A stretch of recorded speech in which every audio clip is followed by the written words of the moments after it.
sport. Ukraine recaptured more territory than it lost to Russian forces in the month of May. And this is for the second straight month, as proven by analysis of data from the Institute for the Study of War. Ukraine's army gaining a net 282 square kilometres over the month. Ukraine is making gains on the battlefield as Russia's losses mount and its advances slow. New data from the Institute for the Study of War shows that for the second month in a row, Ukraine recaptured more territory than it lost. In May, Ukraine gained 282 square kilometers, the month before 116. April was the first month in more than 2.5 years that Russian forces lost more ground than they captured. The yellow areas seen here show ongoing Ukrainian counteroffensives, where counterattacks have become increasingly effective.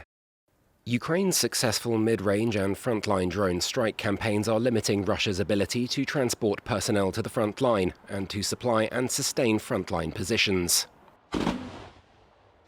However, Ukraine's gains in April and May remain modest.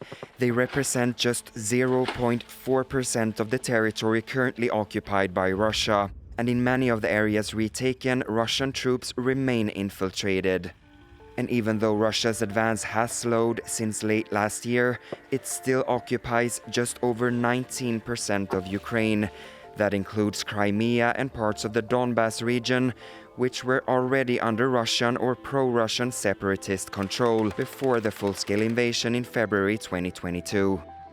Still, the latest figures point to a positive trend for Kiev, which says it has recently gained the upper hand in the more than 4-year war. Let's get more analysis on this one and bring in Christina Harward, who's the Russia Deputy Team Lead at the Institute for the Study of War, joining us from Washington. Good evening. Great to have you with us. How has this happened then, Ukraine gaining more ground than Russia? Yeah, so it's a couple different things happening all at once. It's multiple factors. So the Ukrainians have started some tactical counterattacks. We saw this start about the beginning of this year, and in late January, they started counterattacking in areas of southern Ukraine, and they were quite successful in some of these counterattacks. They were able to regain several hundred kilometers of territory in southern Ukraine, and they've been able to regain territory in other sectors of the front as well. That's just the area that they've had the most concentrated successes. So that's one factor that we're seeing contributing to this. Another is the drone strikes. So we're seeing reports a couple weeks, even months now, from Russian sources that are complaining day in and day out that the Ukrainians have really been able to surge not only the quantity, but the quality of their drones on the front line. And this is creating a multitude of problems for the Russians. And on top of that, the Ukrainians are not only intensifying the long-range strikes, such as the strike in St. Petersburg the report spoke about before this, but also the mid-range strikes. So these are going to be strikes about 20 kilometers to maybe 120 kilometers from the front line. They're targeting Russian logistics, supply routes, ammunition depots, concentrations of manpower. This is also having an effect on the Russians' battlefield performance, because if they can't get the troops and the assets and the materiel to the front line, it is going to slow down their ability to hold the positions they have and to attack further. And all this, Christina, happens even though Donald Trump has withdrawn basically almost any aid militarily to Ukraine. And most conversations seems to be favouring Putin and Russia. Yeah, so the negotiations have definitely stalled the past few months. Donald Trump and his administration are quite distracted with the Middle East. There hasn't been a lot of movement in the U.S., Russia, and Ukrainian talks that we did see in kind of the months before this.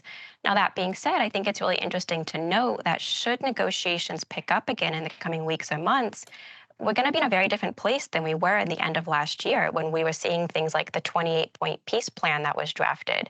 That peace plan was created based on a battlefield situation that's very different today. And so it'll be super curious to see what happens should these negotiations pick up again with the United States in the future. Do you have any insight as to how Ukraine has managed to create this international reputation as a drone manufacturer? I mean, clearly this is something that has been born out of necessity and out of ingenuity and created something that has turned into a somewhat irresistible force.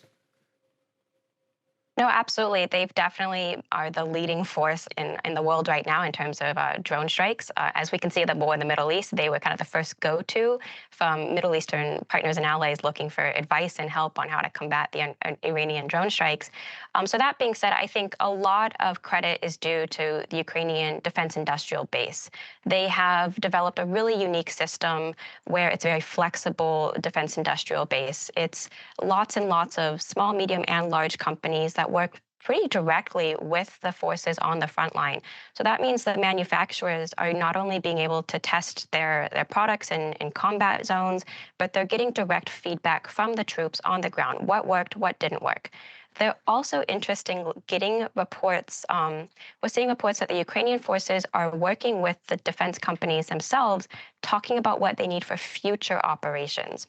So that's helping the Ukrainians make plans. They're foreseeing what they want to achieve, and then they're working directly with the producers to create the drones that they need in order to actually see that come to be successful. Volodymyr Zelensky was talking about, as indeed he's been talking since the very start of the full-scale invasion in February 2022.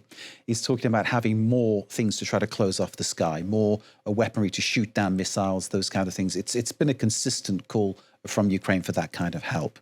But the ability to reach a target 1,000 kilometers from the launch site with a drone is pretty phenomenal. And hitting St. Petersburg in particular is extremely symbolic, is it not? Vladimir Putin's hometown. Just as once upon a time, the Russians thought it was symbolic to hit Zelensky's hometown of Kryvyi Rih. Yeah, absolutely. There's definitely a lot of interesting discussion going on right now, both in terms of the Ukrainian air defenses, which, as you noted, this isn't new, but it has been exacerbated by the war in the Middle East. They do need more anti-ballistic missile systems, and this is mostly the Patriot systems, the U.S.-made Patriot systems.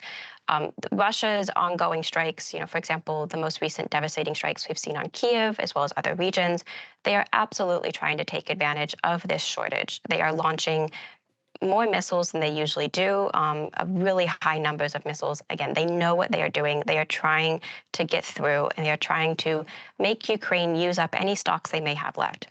Now, on the flip side, the St. Petersburg point is really interesting, as well as the May strikes against Moscow, because these are real embarrassments for Vladimir Putin. What it really shows us is he doesn't have enough air defenses to even protect his most important populous cities.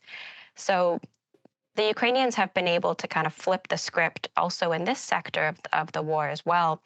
So the Ukrainians have been increasing the intensity and the scale and the depth and the frequency of their strikes against Russia. So Russia is forced to spread out their scarce air defense systems across a really wide geographically perverse area.